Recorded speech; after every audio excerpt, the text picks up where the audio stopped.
Alors, bonjour à tous, Jean Robin, journaliste, éditeur et soldat du Christ. Honneur et patrie, honneur à nos héros tombés au combat, comme mon arrière-grand-père Noël Robin, mort en déportation pour fait de résistance. Alors, nouvelle vidéo sur Arnaud Beltrame, série de 2 vidéos ce matin. La première pour vous lire, très important dans cette propagande hallucinante où on entend une seule voix, voilà. Tout le monde est à l'unisson. L'oligarchie, les petits soldats de l'oligarchie qui se disent résistants, tout le monde, il n'y en a pas un, sauf je ne vais pas être vulgaire, mais enfin, un naze de France insoumise qui est totalement irrespectueux, des militaires, des policiers en général, ce qui n'est pas du tout mon cas, et ce qui n'est pas du tout le cas des gens que je vais vous lire ce matin. Enfin, ce matin, j'enregistre le matin. Donc là, je vais vous lire pas moins de 5 textes. Alors ça fait plaisir quand même, de 5 personnes différentes, qui sont des inconnus, hein. Mais en France, voilà, c'est avec des événements comme la guerre que des gens émergent. Voilà, donc Jean Moulin, De Gaulle et tous ces gens-là, c'était des inconnus avant la guerre. Et donc ils se sont révélés pendant la guerre, et là je vais vous lire. Donc comme je vous avais lu le texte de Guillaume Faye dans la vidéo précédente, qui est à plus de 13 000 vues maintenant, et bien là, je vais vous lire 5 textes, dont une femme, ce qui fait vraiment plaisir. Et avant la vidéo de ma femme, qui apportera son témoignage sur la guerre d'Algérie et qui fera le lien avec Beltrame, parce qu'elle est exactement sur notre ligne, elle aussi, eh bien, je vais vous lire ces 5 textes. Alors, je vais commencer par un ex-gendarme, très intéressant, son texte est magnifique. Alors, malheureusement, pour l'instant, il est au FN.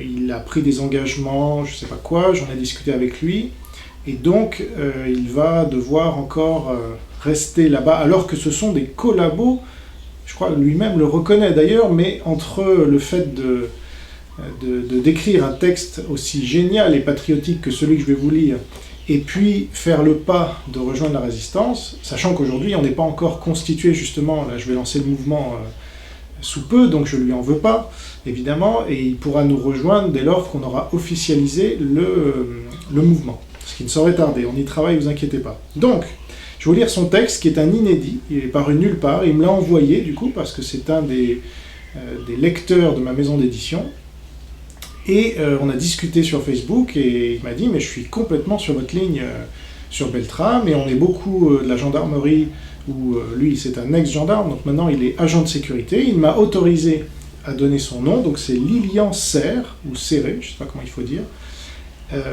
et donc il m'autorise à diffuser ce texte et à vous le lire aujourd'hui. Voilà.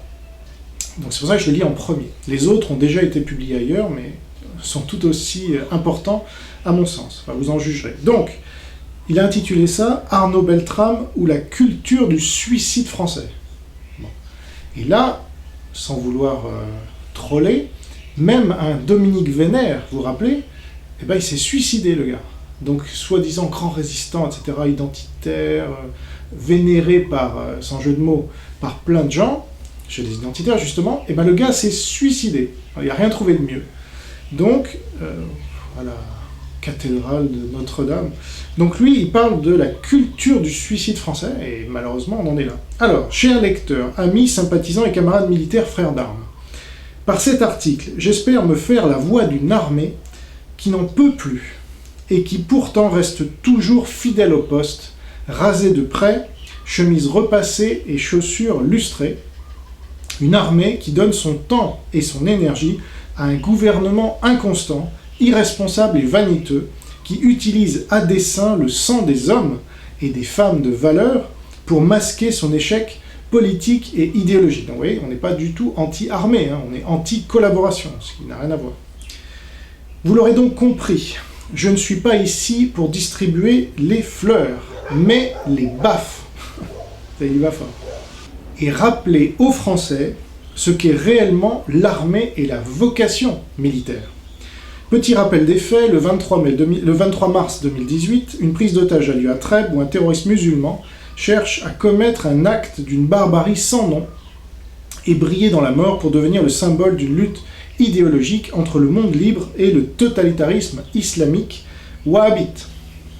Il est inutile de revenir sur la brillante carrière de cet homme, donc là il parle de Beltrame, et ses nombreuses décorations qui ne sont occultées que par la stupidité de son geste final et ses implications, point d'exclamation.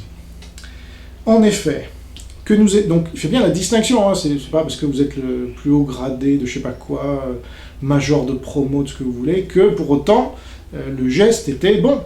Ça fait partie de la propagande, et c'est très bien vu de sa part, parce que voilà, chacun des textes apporte sa vision particulière, et lui, en tant qu'ex-gendarme, justement, il a une légitimité, c'est pour ça que je vous le lis aujourd'hui, et c'est même pour ça que je lui avais demandé un texte, en fait, il n'y avait pas pensé, mais il a accepté tout de suite, parce qu'il faut que ces voix soient entendues. Dans cette France complètement, d'une part, vous avez l'oligarchie, voilà, ensuite vous avez les petits soldats de l'oligarchie, qu'ils en soient conscients ou pas, et puis finalement, vous avez l'armée qui n'a pas le droit de parler, donc au bout d'un moment... Voilà. En effet, que nous est-il enseigné à l'armée? Et là, je m'adresse aux militaires. De ne jamais courber l'échine, de ne jamais plier face aux ennemis de la nation, de ne jamais nous rendre, là c'était une reddition, hein, de ne jamais nous rendre face à l'ennemi, et je précise, en gendarmerie, on parle d'adversaire, jamais d'ennemi. Ça, j'ignorais. Et là, nous avons un lieutenant-colonel qui va déposer son arme et se proposer en échange d'une innocente et avoir pour résultat de finir lui-même égorgé. Est-on devenu fou? 2 points d'exclamation. Depuis quand l'armée négocie-t-elle avec des terroristes? Depuis quand un officier supérieur abandonne-t-il sa fonction de commandement? Outrepasse-t-il toutes les règles militaires pour se rendre à l'ennemi, pour éventuellement sauver une personne? Par ce geste funeste, c'est le cas de le dire, cet officier décrédibilise toute l'armée française. Vous vous rendez compte? Il a tout à fait raison. Hein. Mais là, on a une vision extérieure aussi. Projetons-nous dans les pays étrangers. Quelle est l'image que l'armée française a donnée et que toute la nation française a donnée? C'est pour ça que c'est important que nos voix portent, les voix de la résistance.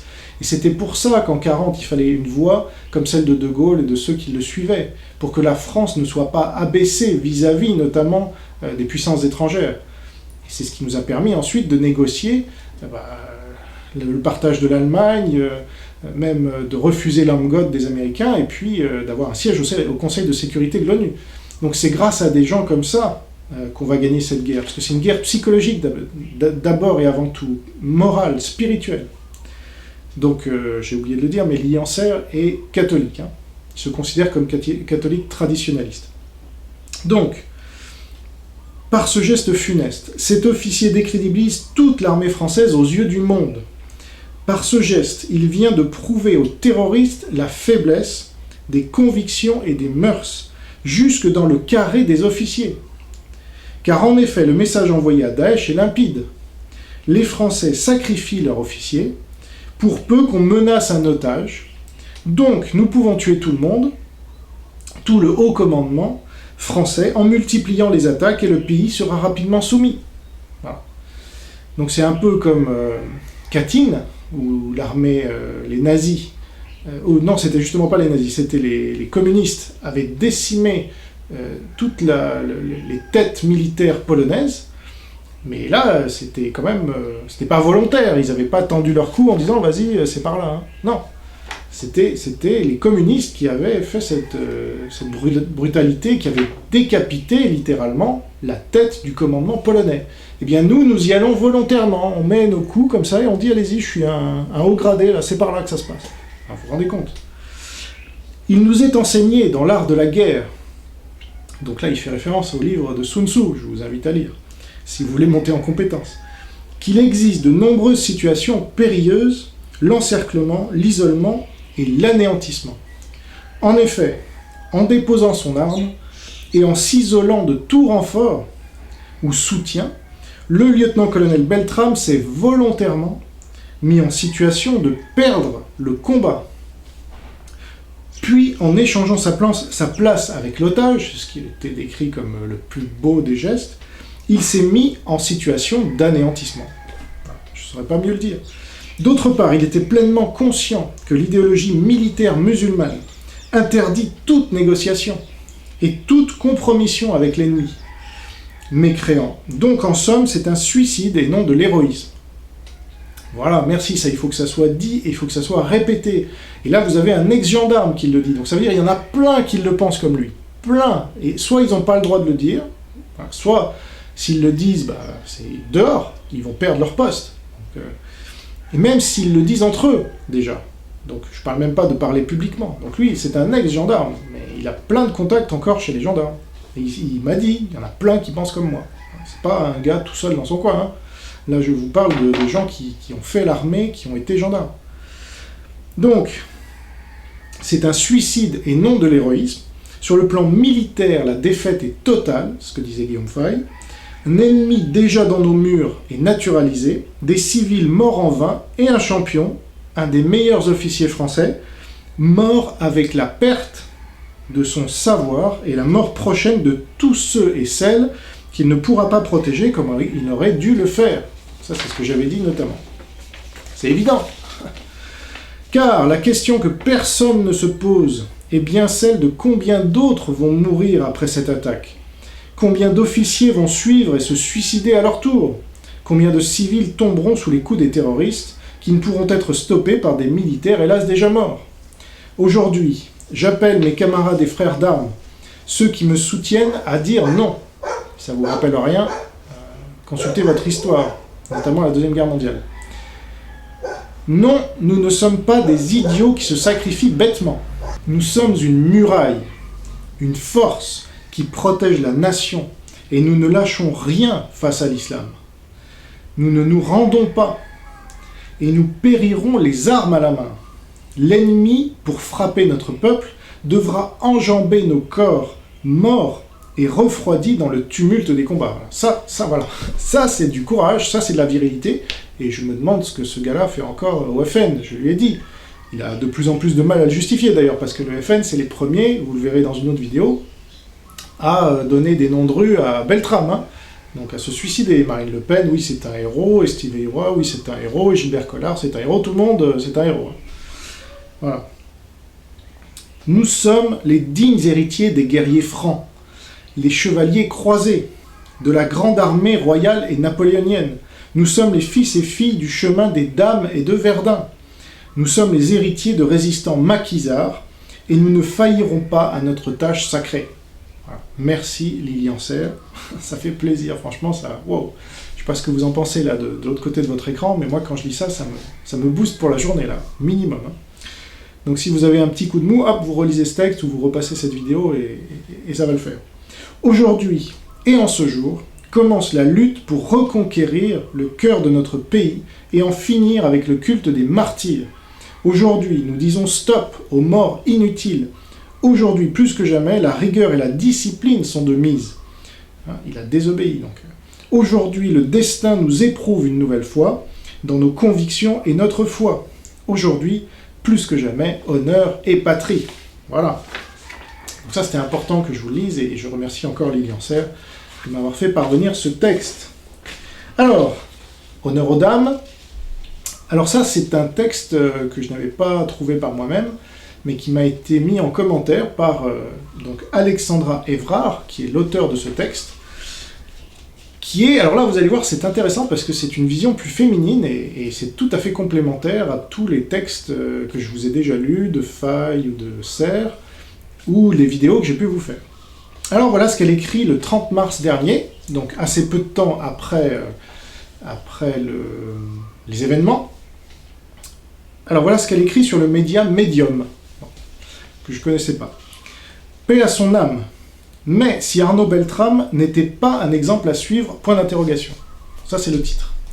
Si j'ai ressenti un malaise face à ce geste unanimement salué, mon inquiétude n'a fait que s'amplifier face à la grand-messe nationale qui s'ensuivit. Il est préoccupant de constater que tous s'empressent de louer l'héroïsme sans les éléments ni la réflexion qui permettraient de distinguer le chevaleresque du suicidaire. Alors ça, c'est petite mention à Zemmour, hein, c'est un chevalier. Bah ouais. Reprenons les éléments avancés, mais nous le verrons, et pour des raisons différentes, citoyens et politiques ne semblent pas avoir besoin du moindre élément d'appréciation. Une vie contre une autre, c'est un objectif humanitaire et stratégique nul. Cela ne justifie pas un sacrifice. Mieux, Arnaud Beltrame étant un officier, son offrande est inespérée pour l'ennemi. En effet.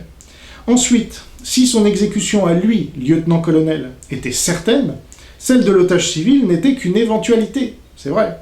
Une mort certaine contre une mort probable, pour la conservation de l'espèce, le principe est douteux. En effet, il faudrait des motifs suffisants, jusqu'ici non mis en avant, pour qu'un geste comme celui-là soit justifié en raison et puisse être porté en exemple. Avec si peu d'éléments, hommes de valeur et ou militaires d'élite, gardez vos vies. C'est quand même incroyable de devoir rappeler ça. Mais c'est parce que l'oligarchie nous pousse au suicide, tout simplement. Imaginerait-on, si c'était possible, qu'un médecin prenne la place d'un mourant plutôt que de continuer de soigner 1000 vies? Excellente métaphore. Je n'aurais pas trouvé mieux, franchement. Et c'est là où, voilà, l'apport d'une femme peut être très intéressant.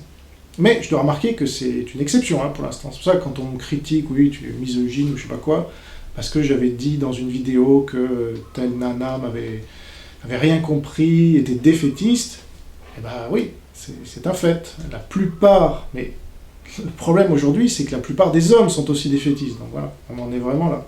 Donc là, ça fait plaisir de voir une femme, Alexandra Évrard, je répète son nom, parce qu'elle est publique, elle m'a autorisé à lire ce texte aussi, donc voilà.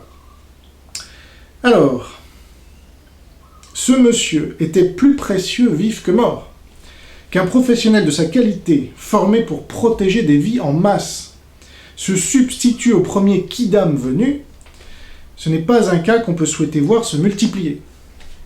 Aussi, cet homme a pu avoir des raisons personnelles et impénétrables de se livrer.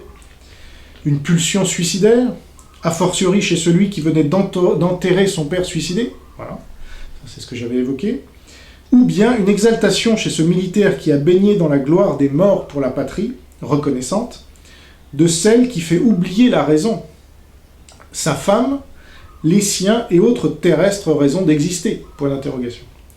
Au vu des seuls faits mis en avant, si Arnaud Beltrame est un héros, c'est un héros romantique, pas un héros de guerre. Et là, c'est comme Guillaume Fay, héros, même pas, enfin, pour moi. Mais eux trouvent que ça peut être un héros romantique, mystique, avait dit Fay. Bon. Car les Français, s'ils sont si empressés de l'encenser, sautant par-dessus l'appréciation de l'opportunité du geste, c'est qu'ils projettent sur l'intéressé. Ils compensent, foule sentimentale, orpheline de raison de vivre, de nobles desseins, de transcendance. Voilà finalement une raison d'espérer. Alors j'aimerais bien savoir, je ne vais pas demander si Alexandra Évrard est croyante, mais ça ne m'étonnerait pas. Parce que déjà c'est bien écrit, et d'autre part, vous ne sortez pas ce genre de phrase si vous êtes athée, généralement. Le seul motif entendable jusqu'à présent, j'aurais dit audible, mais peut-être ça se dit entendable, mais insuffisant pour qu'un militaire expérimenté se condamne, serait qu'il ait songé à pouvoir renverser la situation, désarmer à main nue l'assaillant, point d'exclamation, et aider ses confrères du GIGN en étant à l'intérieur du supermarché assiégé. C'est trop de prétention. Mais oui les gars, écoutez-la, elle a raison.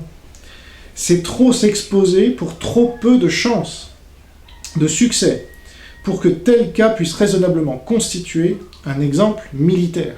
Là on parle d'un exemple militaire, on ne parle pas de... Oui, Fay a dit, si c'était un prêtre, il se serait substitué, ok, pourquoi pas. Mais là on parle d'un militaire, ça change tout. Encore une fois, l'islamiste était disposé à bien accueillir notre gradé. Toujours est-il que dans cette communion lyrique, nous en oublions de demander des comptes à ceux à qui nous avons abandonné notre sécurité. Donner sa vie, pourquoi ? Les forces de l'ordre et les civils ne doivent pas accepter d'être des variables d'ajustement, victimes ou héros d'une situation sécuritaire délétère, terrorisme, délinquance, immigration, de responsabilité politique. Dans ces conditions, l'héroïsme colmate le problème au cas par cas. Ce faisant, il n'incite pas à le résoudre. Voilà, c'est la fuite. Ah oui, j'étais un héros, et comme ça on passe à autre chose. Ce qu'il faut mettre en lumière, ce sont les responsabilités et les solutions. Pendant qu'on salue le geste, on néglige de confronter les responsables de la sûreté des Français aux nuisibles qu'ils laissent en liberté. Je rappelle, le patron de la DGSI est un énarque. Voilà, je viens d'apprendre ça récemment. Un de plus, c'est que des énarques. Macron, énarque, ou franc-maçon comme Collomb. Voilà. Bah ça, je ne sais pas ce qu'il vous faut. Qui s'étonne encore de voir les fichiers S libres de commettre des méfaits ? Rappelons-nous d'un cas aux yeux des braves gens proprement incroyable. L'égorgeur du prêtre de Saint-Étienne-du-Rouvray, porteur d'un bracelet électronique, car sous contrôle judiciaire pour avoir essayé d'aller faire le djihad en Syrie. C'est vrai, j'avais oublié cette histoire, c'est fou. Passe alors à l'arrière-plan le scandaleux du tribut, encore une fois versé à l'islamisme, et au laxisme coupable envers les islamistes, par les victimes ordinaires qui passaient par là et déjà délaissées par les médias. Ceci sans compter les proches ainsi que les personnes blessées, voire entre la vie et la mort, comme cette personne dans le coma à qui Radouane a mis, en avant-propos, si je puis dire, une balle dans la tête pour s'emparer de son véhicule. Morale bien utile de l'histoire, la représentation étatique nationale est votre ami. Tous les bords politiques, d'un extrême à l'autre, c'est là où on nous dit extrême droite, extrême gauche, ils sont tous collabos, c'est tout. D'un extrême à l'autre sont en grande représentation à l'hommage national, le blason comme redoré par la beauté du geste du lieutenant-colonel. Propagande, et propagande, là il n'y a pas d'autre terme, franchement c'est... Propagande et sentimentalisme aidant, le peuple communie pareillement. Mais ça, quand on creuse un peu, on se rend compte qu'il y a des failles. Dormez, braves gens, pendant qu'on continue de laisser les renards rôder près de vos poulaillers. C'est ainsi que les représentants de l'État-nation, du système politique et responsable de la sécurité, loin d'être conspués pour négligence accablante, se pavanent au nom de l'honneur patriote, c'est vrai, ça c'est insupportable, et ressortent renforcés dans leur légitimité. Alors, on marche sur la tête, hein. Plus encore qu'à l'accoutumée, par un épisode terroriste comme celui-là. Ils sont malins, c'est le diable, hein, n'oubliez pas, le diable est malin. Alors vous, qui attendez une politique plus ferme pour protéger la population, interrogez-vous. Celle-ci est-elle objectivement dans l'intérêt des personnes auxquelles vous vous adressez ? Car si nous étions en démocratie, voilà, merci, on n'est pas en démocratie. Car si nous étions en démocratie, ou si nos représentants partageaient nos intérêts vitaux, la politique antiterroriste serait simple. Et là, elle cite un article du Figaro du 29 mars 2018, 83% des Français sont favorables au renvoi des fichiers S. Donc si on est en démocratie, ils vireraient automatiquement. Bon. Une telle politique, pour commencer, n'admettrait pas qu'un complice de l'islamisme soit en capacité de nuire. C'est à une femme d'expliquer ça aux hommes au pouvoir, là ? Franchement. Pour des pistes qui seraient à la hauteur de la situation terroriste, voir les propositions du philosophe et juriste belge Drieux Godfriedi. Donc je connais bien Drieux, mais je n'ai pas vu encore ses propositions, donc je creuserai. Au lendemain des attentats bruxellois de 2016. Mais semblable, si vous n'y prêtez garde, vous n'êtes pas prêt d'arrêter de constater des faits étonnants ou désolants d'un attentat à l'autre, comme des loups dans la bergerie, pardi. Car ils ont une certaine logique, surtout quand nous parlons de terreur. Car la peur a toujours été du pouvoir l'ami. Peuple de Charlie, vous n'êtes pas de l'auberge sortie. Voilà, je fais un peu de prose. Signé Alexandra Évrard. PS, bien sûr, comment puis-je oublier, pas d'amalgame. En effet, des âmes en quête de sensations peuvent trouver dans le fanatisme du temps prétexte à exprimer leur violence. Aujourd'hui l'islamisme, hier d'autres religions, le nazisme ou le communisme, et autres aimants, au pluriel, à nihilisme. Mais le problème est que l'islamisme puisse tout à fait trouver sa justification dans la lettre de l'islam actuel. Ah, merci, ça aussi. Bon, ben voilà, elle est sur notre ligne. Hein. Aux grandes dames de Dieu, s'il existe. Alexandra Évrard, terrienne qui ose encore penser, et puis même s'exprimer quand les limites du convenable sont de nos jours si vite dépassées. Voilà. Ben, merci beaucoup, Alexandra. Ça fait plaisir, et j'étais très content de découvrir ce texte quand tu me l'as mis en commentaire de ma vidéo. Et que tu m'as même dit que je t'avais un peu inspiré, bah tant mieux. Voilà. Si ça commence, si cet esprit de résistance se diffuse, je ne peux qu'applaudir. Alors, troisième texte, plus court, qui vient d'un certain Léon, sur le réseau libre. Voilà. Si vous ne connaissez pas ce site, je vous invite à le visiter. Il est globalement anti-islam, et donc sur notre ligne, il désigne l'islam comme l'ennemi. Voilà. Donc ça, il a bien compris ça. Alors, Crime rituel dans la France profonde. Et ça, c'est paru le 25 mars. Hein. Donc très peu de temps, il a réagi aussitôt que moi. Et donc on ne s'est pas concerté, puisque moi je ne connaissais pas ce Léon. Crime rituel dans la France profonde. Déjà, ça donne le ton. Je ne me joins pas au cœur des pleureuses, ni des faiseurs de héros, entre guillemets. En ce qui me concerne, le vrai héroïsme en temps de guerre, et nous sommes en temps de guerre, point d'exclamation, consiste à livrer combat, et non à se sacrifier pour un individu. Un officier de gendarmerie est censé être plus utile au combat qu'un civil. Désolé, mais il faut être réaliste. Ah oui. Il ne faut surtout pas être stupide. Et jamais, jamais, jamais, on ne doit échanger un otage contre un autre otage de plus grande valeur, entre guillemets. Je ne blâme pas M. Beltrame, il a agi avec son cœur. Mais, en temps de guerre, le cœur passe en dernier. Il a agi en homme et non pas en officier. Bref, le sujet n'est pas là. L'officier de gendarmerie Beltrame a été non pas tué par balle, comme le prétendent les merdias aux ordres, mais bel et bien égorgé par un musulman, rappelez-vous, le 25, donc c'était encore qu'une rumeur. Et donc lui, il dit, il faut dire les choses. Voilà. Il a été égorgé, ce qui est sorti plusieurs jours après son article. Selon les témoignages étouffés du médecin qui a reçu le corps, voilà, ça on a oublié déjà. Lequel médecin a été prié par un obscur délégué du cabinet du préfet de ne pas témoigner dans les médias. Voilà la vérité. Ça, on oublie vite, hein, ça passe. Mais là, il vous le rappelle, parce qu'il avait écrit son article très vite. Et donc ça, voilà, on nous cache qu'il a été égorgé comme au Bataclan, on nous avait caché qu'ils avaient été égorgés, qu'on leur avait coupé les parties génitales et mises dans la bouche. Hein. C'est ça la réalité de l'islam, qu'on veut nous cacher, parce que c'est une religion de paix, et ce sont les soumis et les dhimmis qui nous cachent cette vérité. Le délégué en question lui aurait promis la gratitude des plus hautes autorités de l'État. Voilà. Ce qui n'a pas empêché le médecin d'en informer ses proches. Donc ça, c'est un acte de résistance, parce qu'il a pris des risques. Ouais, secret médical. Et alors, là, il s'agit de la nation et de l'ennemi. Donc, secret médical, ça passe après. Hein. Qui, eux, n'ont pas hésité à diffuser l'information. On voit donc, alors qu'un de nos officiers se fait égorger, que la plus grande préoccupation de l'État est de taire la vérité. Voilà, mais ça n'empêche pas, après, tous les Français, tous les résistants autoproclamés, de communier avec l'État. Hein. Voilà. Sans doute craignait-il que la religion musulmane ne soit un peu plus encore stigmatisée.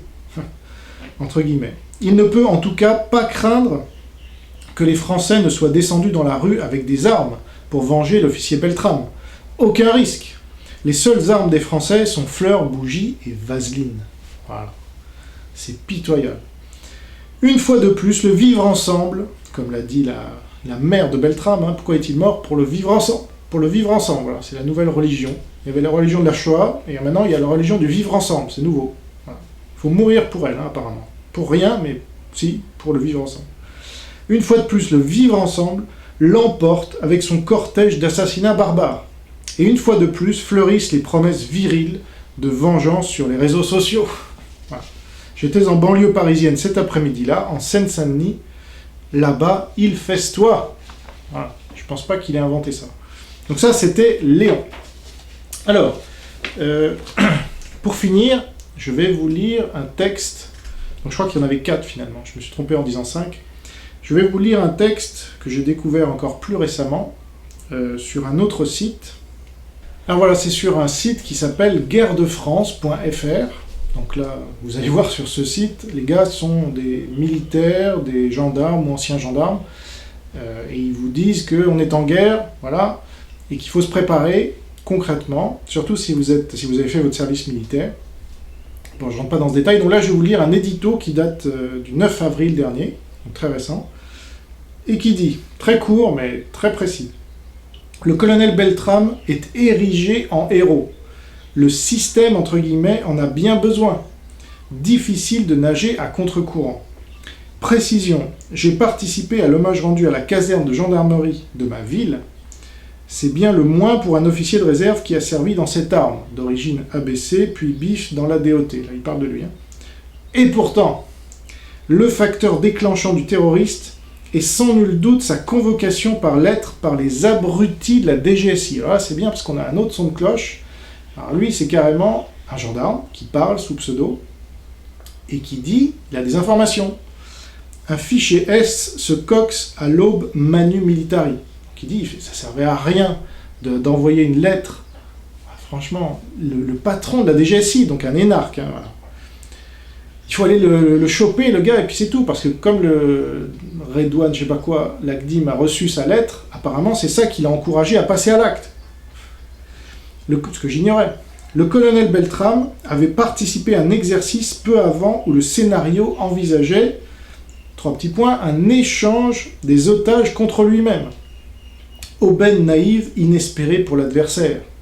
Il a fait l'échange avec une otage portant sur lui son arme de service. C'est aberrant, en rouge. Soit on tire de suite, soit on compte sur son entraînement, ex-GIGN, pour prendre par surprise. Raté.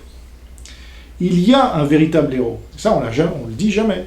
Il y a un véritable héros, un policier à la retraite, qui a compris instantanément et a enfermé les clients et son épouse dans un frigo.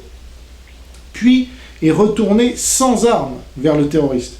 Rencontre, fuite, pas de tir. Le terroriste n'avait plus de cartouches, pour l'interrogation.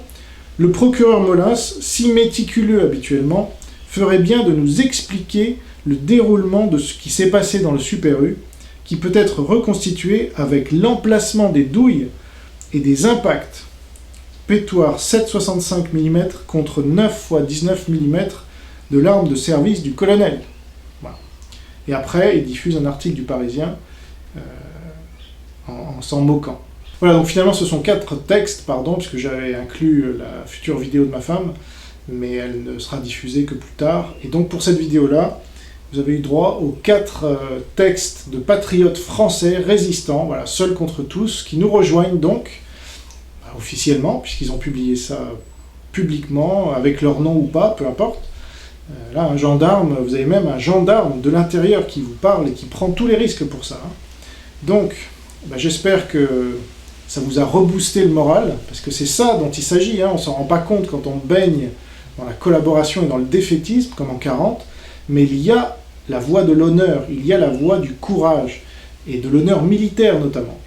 Donc la France, elle ne va pas continuer longtemps si elle continue à collaborer justement avec l'ennemi. Donc, merci d'avoir écouté cette vidéo. Et là, je vous invite à regarder une nouvelle vidéo que je m'apprête à faire sur les missions stupéfiants, et c'est le cas de le dire, donc une énième propagande sur Arnaud Beltrame et le héros moderne, etc. Merci pour votre attention. Honneur et patrie.